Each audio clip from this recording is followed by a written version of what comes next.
Assalamualaikum warahmatullahi wabarakatuh. Halo teman-teman semuanya, welcome back to my YouTube channel.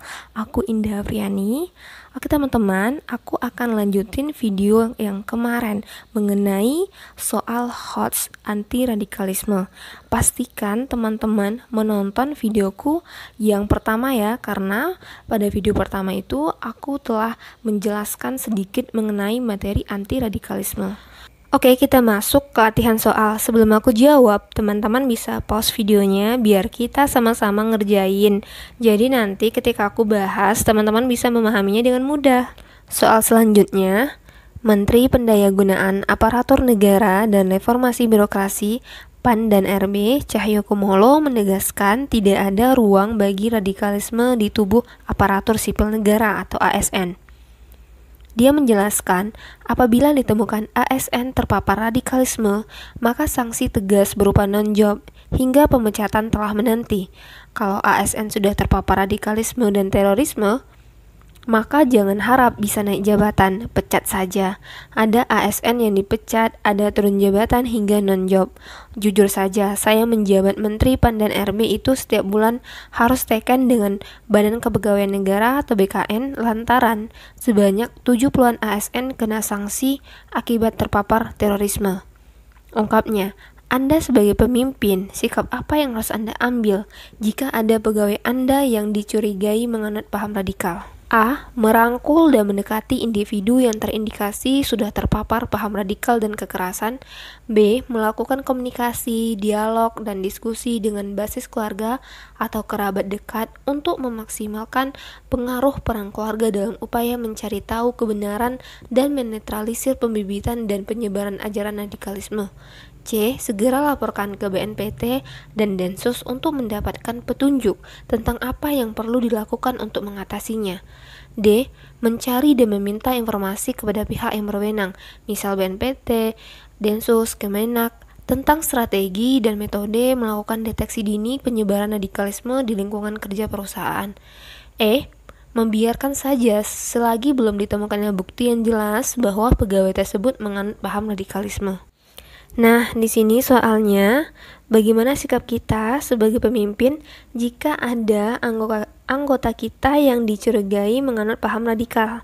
Nah, maka di sini poin jawaban yang tepat itu adalah B, poin 5. Maka kita sebagai pemimpin itu harus melakukan komunikasi, dialog, dan diskusi dengan basis keluarga atau kerabat dekat untuk memaksimalkan pengaruh peran keluarga dalam upaya mencari tahu kebenaran dan menetralisir pembibitan dan penyebaran ajaran radikalisme ini. Karena di sini poinnya yaitu masih dicurigai. Kemudian poin yang 4 yaitu A. Merangkul dan mendekati individu yang terindikasi sudah terpapar paham radikal dan kekerasan. Nah, di sini poin 4 itu karena di soal masih dimentionkan bahwa ini masih dicurigai. Kemudian di sini poin 3 yaitu D. Mencari dan meminta informasi kepada pihak yang berwenang, misalnya BNPT, Densus, Kemenak, tentang strategi dan metode melakukan deteksi dini penyebaran radikalisme di lingkungan kerja perusahaan. Di sini kenapa poin 3? Karena sebagai pemimpin, hal yang harus dilakukan yaitu bagaimana cara mengatasinya terlebih dahulu dengan cara pendekatan. Karena di sini ini masih dicurigai, sehingga kita bisa melakukan komunikasi dialog terlebih dahulu. Kemudian di sini poin 2 yaitu C. Segera laporkan ke BNPT dan Densus untuk mendapatkan petunjuk tentang apa yang perlu dilakukan untuk mengatasinya. Di sini tampak hal itu belum jelas, hal itu belum terbukti, sehingga seharusnya tidak harus dilaporkan dahulu. Kemudian di sini poin 1 yaitu E. Membiarkan saja selagi belum ditemukannya bukti yang jelas bahwa pegawai tersebut menganut paham radikalisme. Di sini tampak bahwa pemimpin ini bersifat sikap acuh tak acuh, tidak mempedulikan apa yang terjadi terhadap pegawainya. Soal selanjutnya yaitu Nilai-nilai agama menjadi bahan paling digemari para pelaku teror sebagai propaganda dan penyebaran konten negatif serta non-fakta, hoax. Media sebagai penyampai informasi kini seakan bergerak liar, saling memantulkan tanpa adanya pembanding yang menetralkan muatan negatif di dalamnya. Dalam kondisi tersebut, lemahnya literasi atau narasi yang menyejukkan tentang keragaman dan perbedaan yang ada juga menjadi celah makin marak dan menyebarnya virus radikalisme dan ekstremisme, terutama dengan makin suburnya buku, website, dan akun media sosial yang menanamkan ideologi terkait radikalisme. Masyarakat dihantam oleh konten informasi dan sumber-sumber bacaan tanpa sempat dan bahkan tanpa ingin lagi mencari tahu kebenarannya. Hal ini juga biasa terjadi di grup WhatsApp keluarga. Seringnya beredar informasi yang tidak valid kebenarannya, menjadi pemicu ujaran kebencian terhadap topik yang dibicarakan.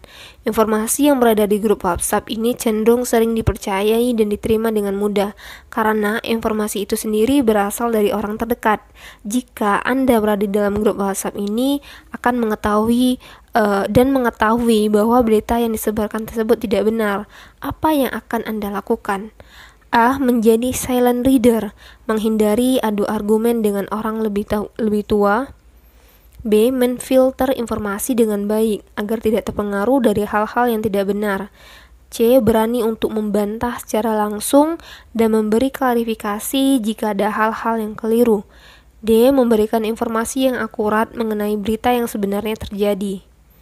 E. Keluar dari grup tersebut karena takut terkontaminasinya pikiran dari paham-paham yang merujuk pada radikalisme. Nah, di sini kita ditanyakan jika kita berada di dalam grup tersebut, apa yang harus kita lakukan.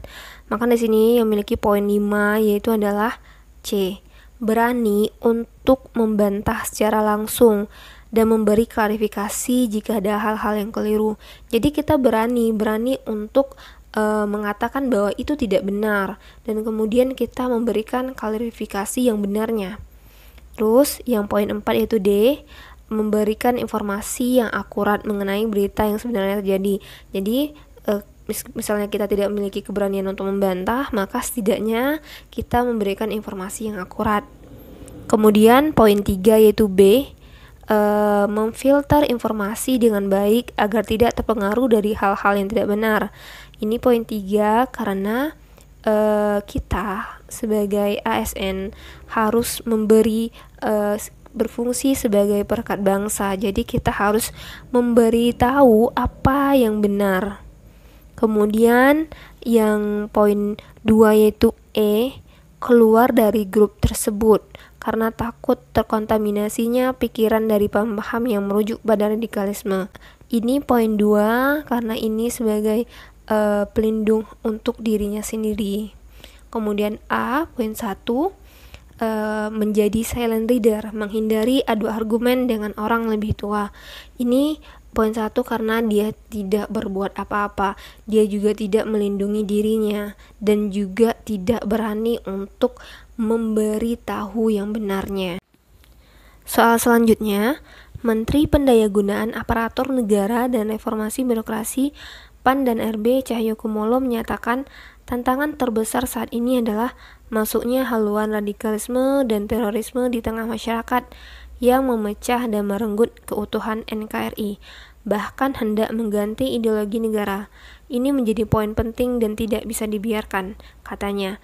Jika Anda sebagai pemimpin dari sebuah perusahaan, apa yang bisa Anda lakukan dalam melindungi perusahaan Anda agar terbebas dari radikalisme dan perusahaan bisa melakukan deteksi dini apabila ide-ide radikal menyusup di lingkungan kerja?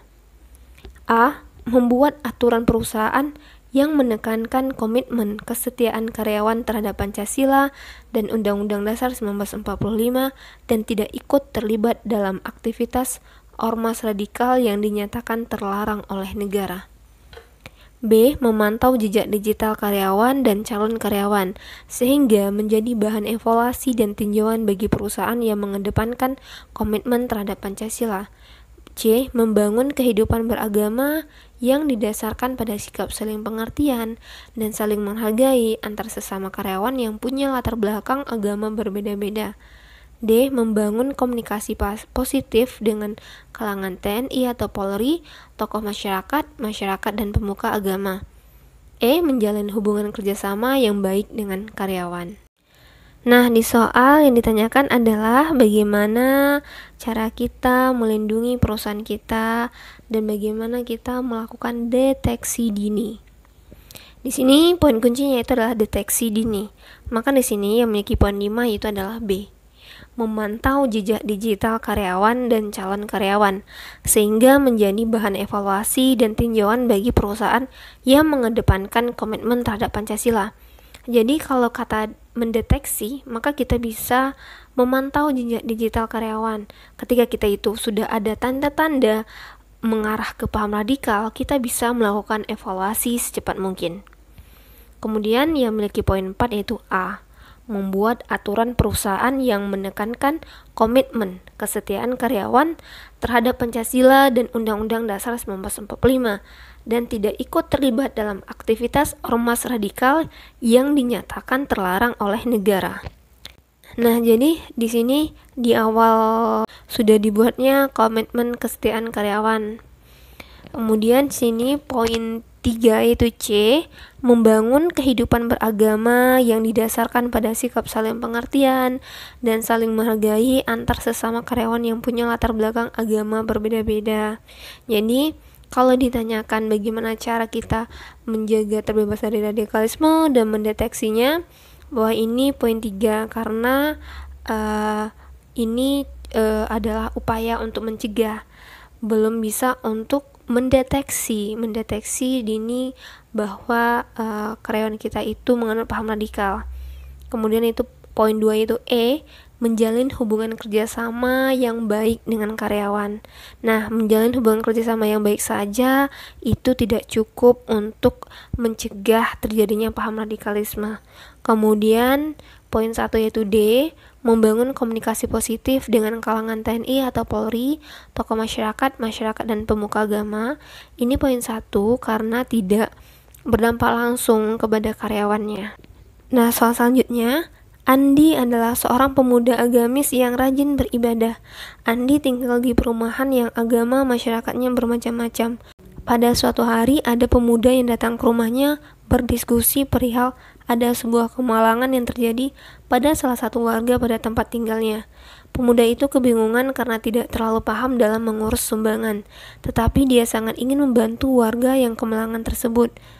Diketahui warga yang kemalangan itu memiliki keyakinan yang berbeda dengan Andi, maka sikap Andi seharusnya adalah A. Memberi bantuan seikhlasnya pada warga yang kemalangan tersebut. B. Mengarahkan pemuda yang datang tersebut menemui kepala desa karena merasa itu bukan tanggung jawabnya. C. Menyisihkan uang untuk membantu warga yang kemalangan dan mengajak pemuda tersebut untuk bertemu dengan kepala desa untuk berdiskusi mengenai hal-hal yang bisa dilakukan untuk membantu warga yang kemalangan tersebut. D. Memberi pengarahan kepada pemuda tersebut untuk menunggu info dari kepala desa tentang hal-hal yang harus dilakukan. E. Mengkoordinir kegiatan sumbangan agar secepatnya warga yang kemalangan tersebut bisa memperoleh bantuan. Nah, di sini maka sikap yang harus kita lakukan sebagai masyarakat, sebagai warga negara yang baik, kita harus memiliki sikap yang toleransi. Maka jawaban yang tepat yang memiliki poin 5 yaitu adalah C. Menyisihkan uang untuk membantu warga yang kemalangan dan mengajak pemuda tersebut untuk bertemu dengan kepala desa untuk berdiskusi mengenai hal-hal yang bisa dilakukan untuk membantu warga yang kemalangan tersebut. Jadi bukan hanya sekedar membantu, tapi juga membantu pemuda tadi, mengajak untuk berdiskusi kepala desa, karena kita mengikut sertakan para pemimpin yang ada di desa tersebut. Di sini poin 4 yaitu A. Memberi bantuan seikhlasnya pada warga yang kemalangan tersebut.